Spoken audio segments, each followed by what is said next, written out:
นี่เมียเอาไปให้โอ้เลย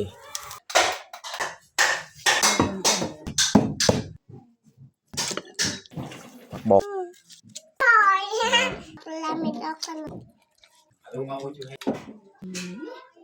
อย่าลืมกดไลค์กดแชร์และกดติดตามเด้อพี่น้อง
ดาวทักทายสบายดีเบิร์ดสู่ครูสู่คนเนาะยินดีตอนรับเขาสู้ซองบ่าวยืงเอาน้องมุกดาทักทายสบายดีFC สบายดีFC ทุกคนมื้อนี้เฮากะไปเก็บมักนัดแล้วก็สำหรับมื้อนี้ก็ไม่ได้เฮาสิไปเก็บหมักนัดอย่างเดียวเนาะเฮาบ่ได้เฮ็ดหยังแต่เฮาสิเก็บหมักนัดแล้วก็กลับบ้านว่าบ่อนอื่นไปหาเฮ็ดหาหยังก็น่าจะบ่มีแล้วไม่ได้เฮาสิเก็บไปเอาหมักนัดเพราะหมักนัดนี่ยินน้องชายไปใส่กับดักเมื่อวานนี่เพิ่นว่าหมักนัดของเฮานี่มันสุกเนาะเพราะว่าน้องชายไปใส่กับดักอยู่เทิงหั่นบอนส่วนมันของเฮาเพิ่นว่าหมักนัดของเฮานี่มีบางหน่วยสุกแล้วก็เลยมื้อนี้พาเมียไปเก็บเอาหมักนัดเนาะแล้วก็กลับมาเฮ็ดกินเฮ็ดยากอยู่บ้านตามเดิมตามเคยเนาะฝนตกกันนี่ก็บ่หยุดบ่เซาโอเคแม่แต่ทุกคนติดตามเบิ่งติดตามชมกับพวกเฮาได้ยาวๆเลยอันนี้เมียว่าสิทางหญ้าตามแคมก่อนเนาะหญ้ามันหกทางหอบๆแคมสวนหมักนัด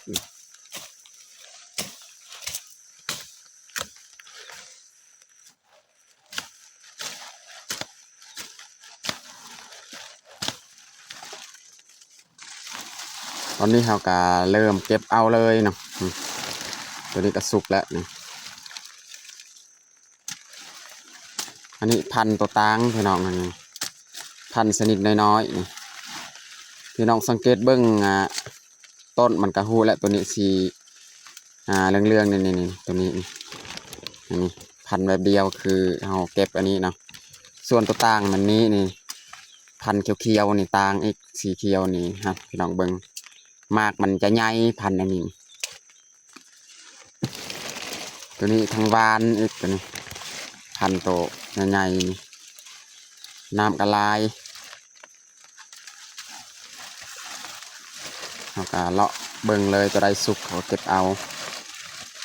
นี่ส่วนอันนี้แนวมันนี่เขาก็เอาไว้เพราะว่ามื้อนี้นี่เมียว่าบริถือเล็กแบกมาเขาก็บริปลูกแต่เขากองไว้บนเดียวแหละนี่ถ้าว่าเขาถือเล็กแบกมาเขาก็ปลูกนำเลยเนาะเอาแล้วก็ปลูกเลยเนาะ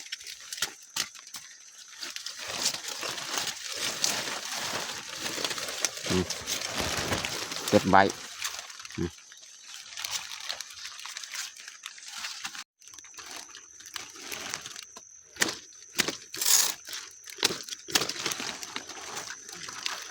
มักนัดอันนี้นี่พี่น้องเบิ้งซ้ำนี่มันกระวานแล้ว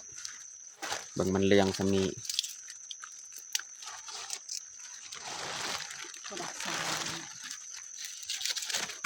เนี่ยจะสร้างออกเลยใบยาวๆตัดออกเลย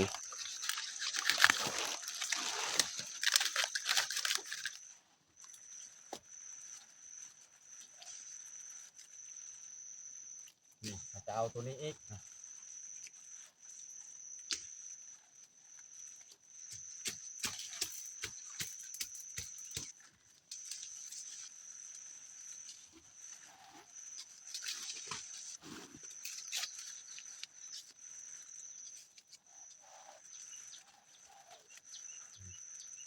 หน่วยใหญ่ๆเลยนะหลัดนี้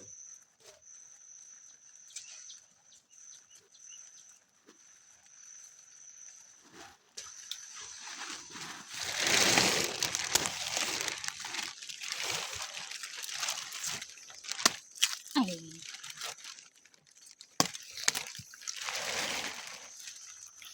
ตอนนี้ก็เรียบร้อยเราเก็บนัดของเรา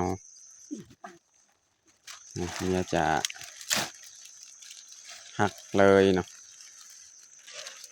ในนี้หาหน่วยอันนี้มันพันตัวคือคอยว่าเมื่อกี้แหละนี่ตัวนี้อันนี้ซองหน่วยนี่มันพันตัวพันหน่วยใหญ่ๆพี่น้อง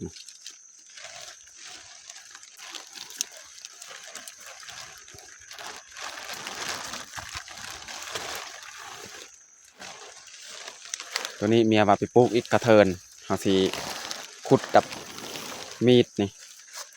ปลูกไว้เลย2 หัว2 แนวนี่ วันเอาไว้จะไปเสียพลังปลาเตอร์มาแดง ปาแต่ระตะโหยลุงลิเล่เจียพลัง มันนกไว้เดี๋ยวเอาไป ปลูกใส่เลยเนาะกระเทินและ2 หัวนะคิดว่ามันลายบางทีเนี่ยเขาสิเอาไว้มือหนามือเนอเข้ามาไม่จึงมาปลูก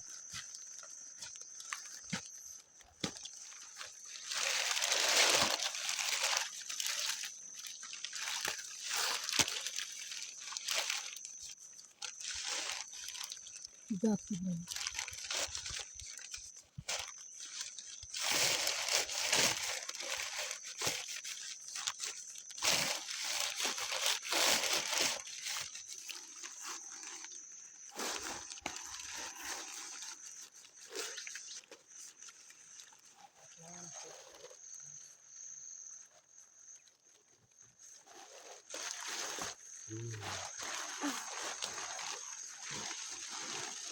อันนี้หลังจากเมียปลูก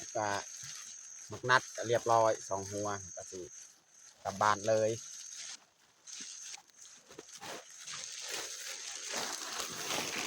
ตู้เย็นที่เรา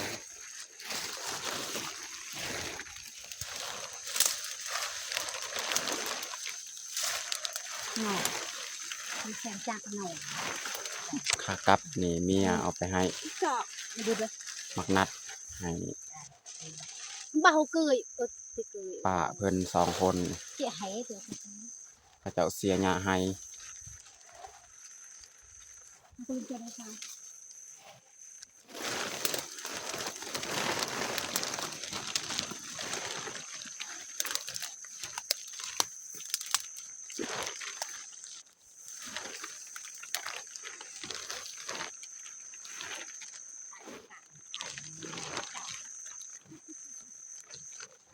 ของเฮากับเมียนี่ปะเป็นปลาเลยให้บ่ได้เข้ามาเสียหญ้าของเขานี่เสียแล้ว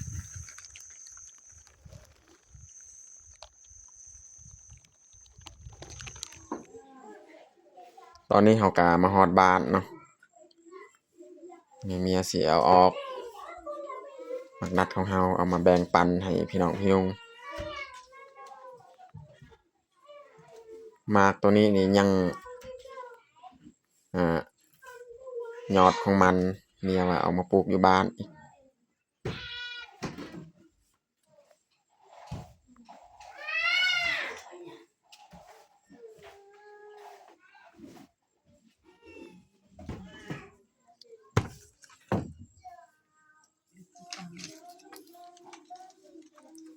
นี่เมียเอาไปแบ่งให้พี่น้องพี่นุ่ง มีเจ้า น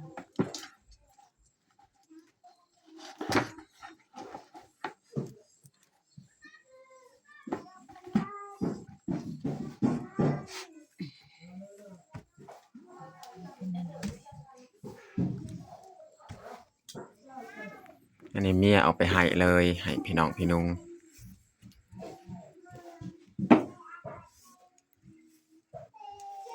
ตัวนี้เอาไปให้พ่อแม่อีก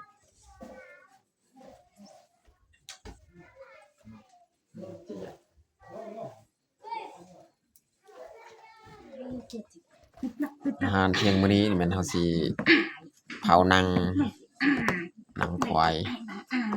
ได้จิโรโรต้มจนจืด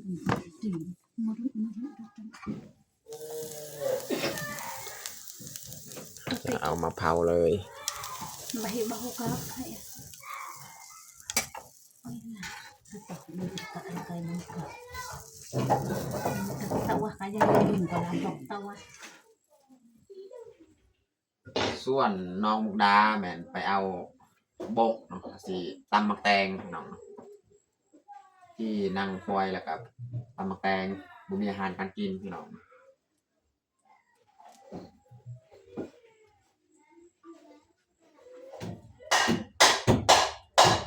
นี่แหละพี่น้องมักแตงเรืองสิลองมาตำซอกมักแตงเรืองเนาะเป็นยังไงรสชาติ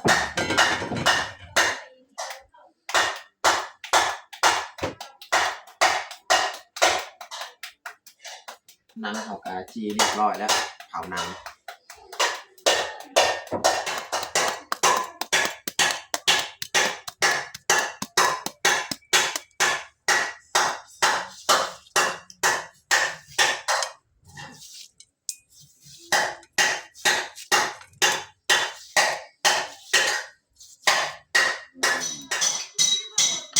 อันนี้เขาจะใส่พริกกระเทียมนะตำกะปิใส่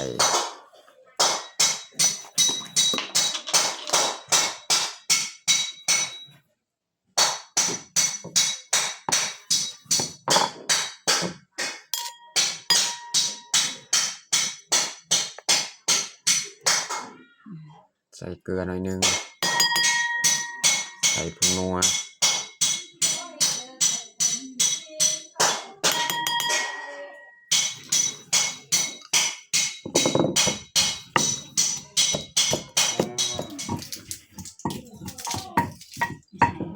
ใส่มะแตงเลย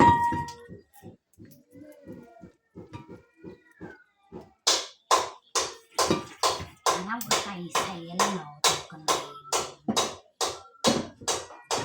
มากพูดอย่างนี้กันกัน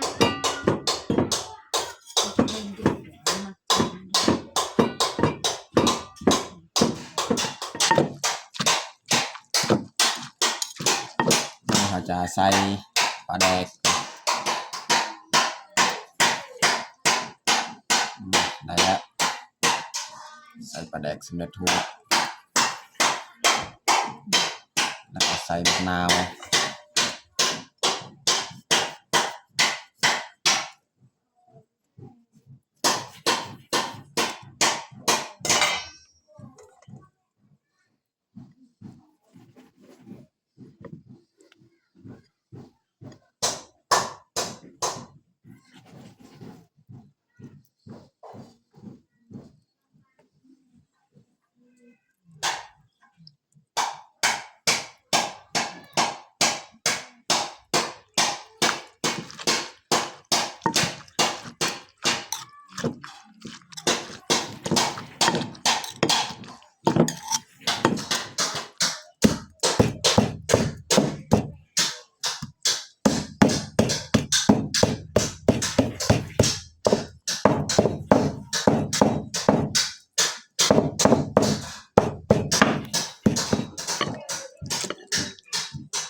ตำมักแตงแกพี่น้องเนาะ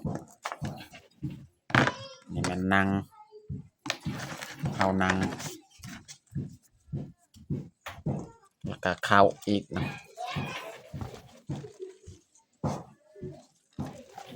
ผักบงพี่น้องเนาะ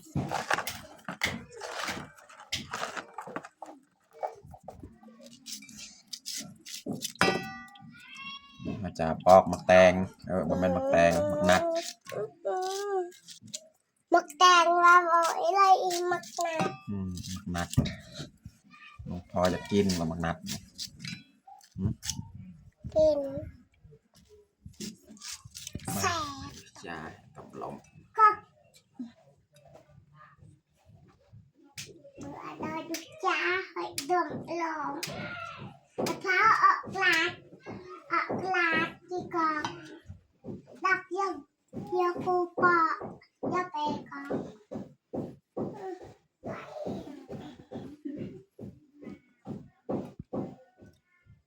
ก็จะกู ยังไง เออ เฮาอีเย่ปะ ดูดมลม เรียบร้อยแต่งข้าวไม่เอาเฮาสิลงมือกินข้าวเลยข้าวเที่ยงไปนั่งน้องพลอย ไปนั่ง นั่งทางนี้ น้องพลอยปีสอง ตอนนี้ก็เรียบร้อยเขาแต่งข้าวของเฮาเดี๋ยวเราจะลงมือกินข้าวเที่ยงเลยเอามาเด้อมากินข้าวเที่ยงนำกันเอาน้องพลอยเอิญลุงป้ามากินข้าว เอามาเด้อมากินข้าวเที่ยงน้ำกัน เออ เอามาเด้อพี่น้องมากิน เอา ข้าวเที่ มาย ง เด้อ กั มาน กินข้าวเที่ยงน้ำกัน กินเอา อาชูวัช ไง อาชีอะไร ฝากก่อน อะไร ตั้งยังเลย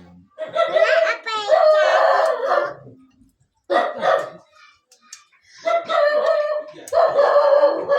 โดย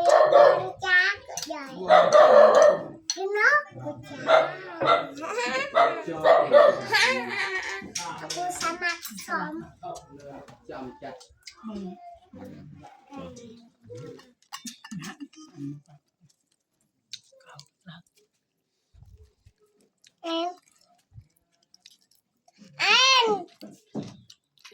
Aku dok, ini dok lami dok sana, dok kacang bong.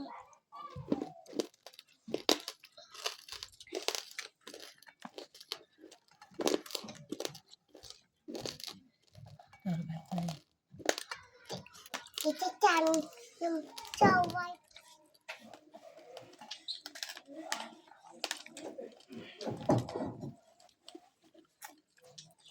เชียงรายมาตัก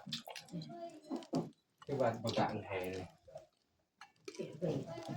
วันดำมันดาด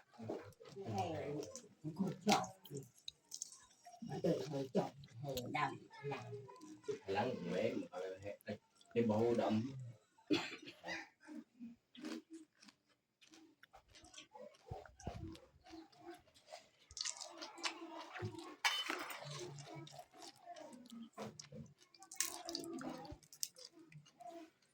แห่แย่งดำ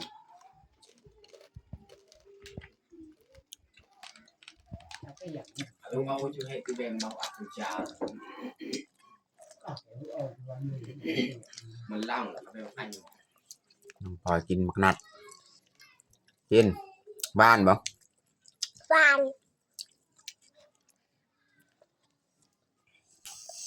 กิน